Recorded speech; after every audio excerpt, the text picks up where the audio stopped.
سب سے پہلے آپ کو بتائیں گے سپریم کورٹ میں practice and procedure act case کی سماعت کل دن 11:30 بجے تک ملتوی کر دی گئی ہے۔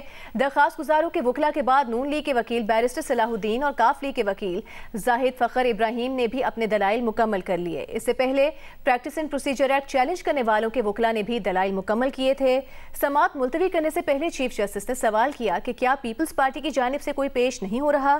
پیپلز پارٹی ملک کی بڑی سیاسی جماعت ہونے کے باوجود اہم کیس میں پیش ہونا نہیں چاہتی۔ اس سے پہلے کیس کی سماعت کے دوران چیف جسٹس قاضی فائز عیسیٰ نے کہا کہ پارلیمنٹ نے اچھی نیت سے قانون سازی کی ہے۔ اگر کوئی مریض مر رہا ہو تو کیا میڈیکل کی سمجھ رکھنے والا صرف اس لیے مریض کو مرنے دے کہ وہ ڈاکٹر نہیں ہے؟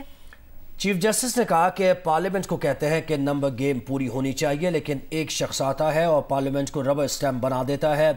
جسٹس اعجاز الحسن نے کہا کہ اس کیس میں سوال اچھے یا برے اور صحیح یا غلط قانون کا نہیں بلکہ اختیار کا ہے۔ یہ نہیں ہو سکتا کہ قانون سازی درست ہے تو ٹھیک، غلط ہے تو کل عدم۔ آئین اس طرح نہیں چل سکتا۔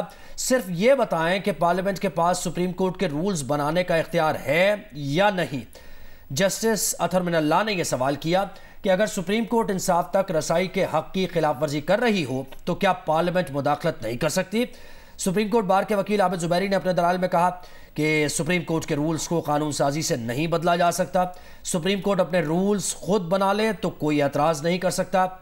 ایک درخواست گزار کے وکیل شاہد رانا نے یہ کہا کہ پارلیمنٹ کو سپریم کورٹ کے قانون بنانے کا اختیار نہیں۔ آئین سازوں نے سپریم کورٹ کے ضابطوں میں رد و بدل کا اختیار دانستہ پارلیمنٹ کو نہیں دیا ہے۔ چیف جسٹس نے اس پر یہ کہا کہ آرٹیکل 191 میں لکھا ہے کہ سپریم کورٹ کے رولز قانون سے بھی بن سکتے ہیں۔ جسٹس مظاہر نقوی نے یہ کہا کہ پارلیمنٹ نے سپریم کورٹ کے رولز پر پابندی لگا لی، مگر شرعی عدالت اور ہائی کورٹس کے ضابطوں پر کیوں نہیں؟ یہ سوال بھی کیا گیا۔